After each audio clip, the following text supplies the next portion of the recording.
भारतीय संस्कृति त्याग प्रधान संस्कृति है। त्याग का आदर्श संपूर्ण विश्व ने स्वीकार किया है। किसी के जीवन में भी त्याग दिखे, उसके प्रति आदर भाव जागृत होता है, उसके प्रति विनय भाव जागृत होता है। युगादि पुरुष भगवान ऋषभदेव, मर्यादा पुरुषोत्तम श्री रामचंद्र जी, नारायण योगीराज श्री कृष्ण जी, भगवान महावीर स्वामी, ये ऐसे महापुरुष हुए हैं जिन्होंने कहा कम है पर किया ज्यादा है। क्या कह रहा हूं? कहा कम है, किया ज्यादा है। और जो उन्होंने कहा वही उन्होंने किया। उन्होंने जो किया उसी को जीवन में जिया। त्याग की प्रेरणा हमें प्रकृति से ही मिलती है।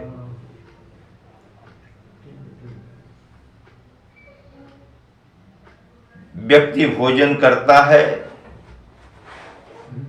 मल का विसर्जन जरूरी हो जाता है। गाय घास खाती है, दूध का त्याग उसे करना ही पड़ता है। पेड़ में पत्ते फूल फल आते हैं, उनका त्याग वृक्ष से अपने आप हो जाया करता है। जीने के लिए श्वास लेना जितना जरूरी है, मैं समझता हूं जीवन जीने के लिए श्वास छोड़ देना भी उतना ही जरूरी है।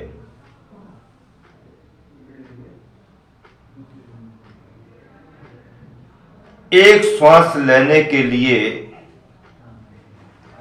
एक श्वास छोड़ देना जरूरी होता है। ग्रहण करने के पहले त्याग करना पड़ता है। आप श्वास लेना चाहें और श्वास लेते ही रहें, कभी आप श्वास छोड़ें ही नहीं, ऐसा संभव नहीं है। जो ये कहा जाता है कि जीवन जीने के लिए श्वास लेना बहुत जरूरी है, मैं समझता हूं जीवन जीने के लिए श्वास लेना जितना जरूरी है, सही सलामत जीवन जीने के लिए ली गई श्वास को छोड़ देना भी उतना ही जरूरी है। गाय घास खाए और दूध ना दे तो उसे तकलीफ होने लगती है। व्यक्ति भोजन करे और मल विसर्जन ना करे तो उसे तकलीफ होने लगती है। वृक्ष में पत्ते फूल फल आए और अगर झड़े ना गिरे ना तो वृक्ष में सुंदरता नहीं आ पाती है। इसका मतलब यह है त्याग व्यक्ति को स्वस्थ भी रखता है और सुंदर भी बनाता है। प्रकृति ने हमारे लिए ये त्याग की प्रेरणा दी है। मनुष्य अपने जीवन में संग्रह का आदी होता है और जो जितना संग्रह करता है वह उतना ही परेशान होता है। त्याग और विमोचन निराकुलता के लिए बहुत जरूरी है। आज मुझे एक कहानी याद आई।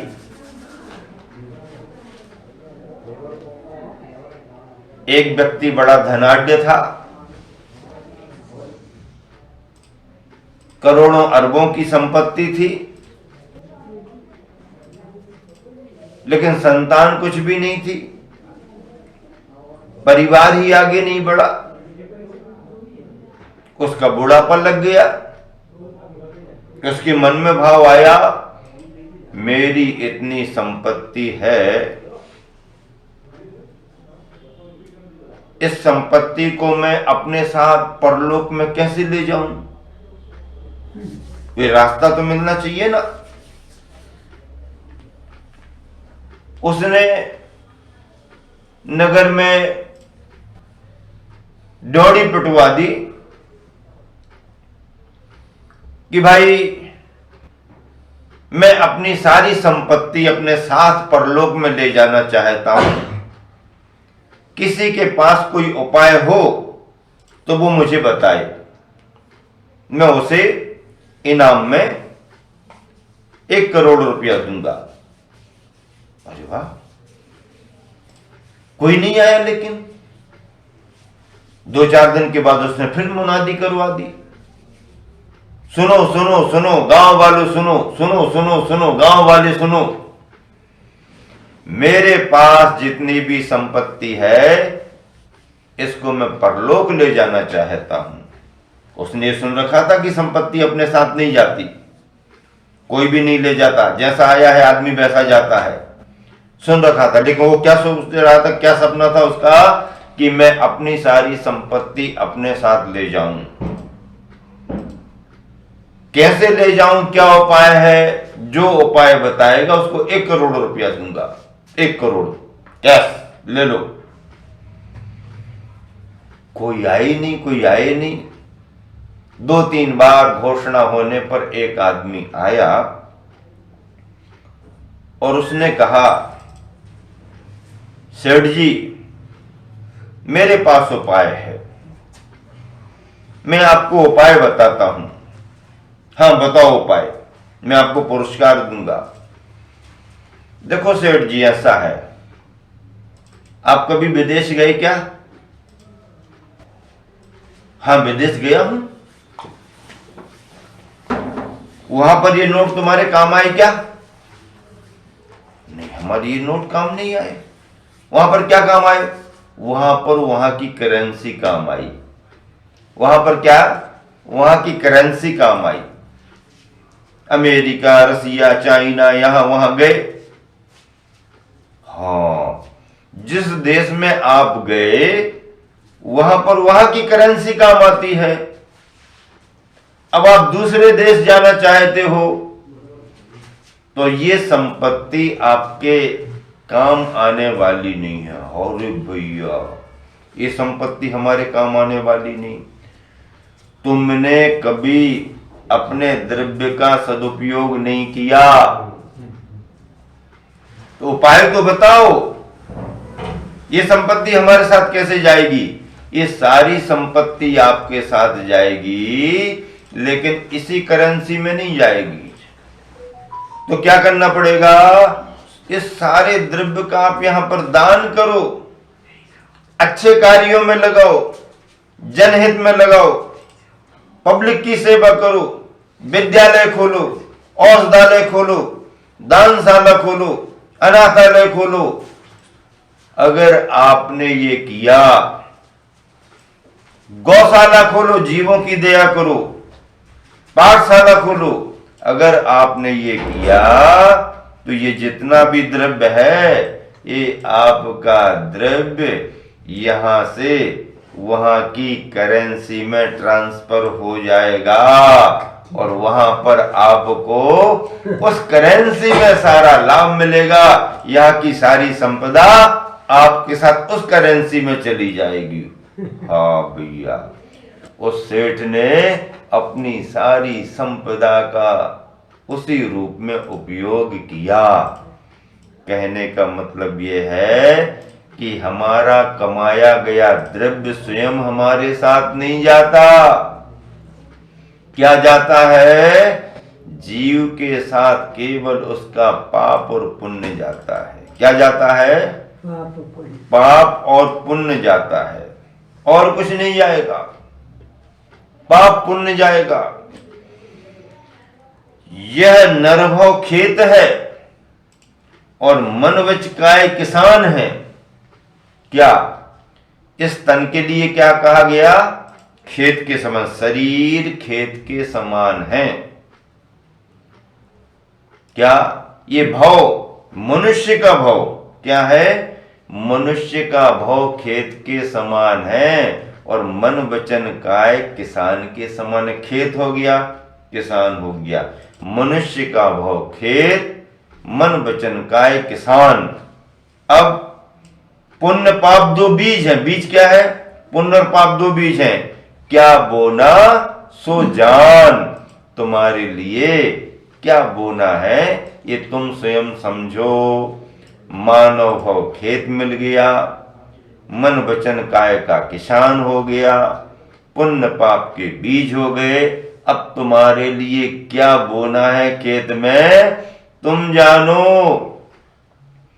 सिद्धांत क्या कहता है? जो बोगे सो पाओगे।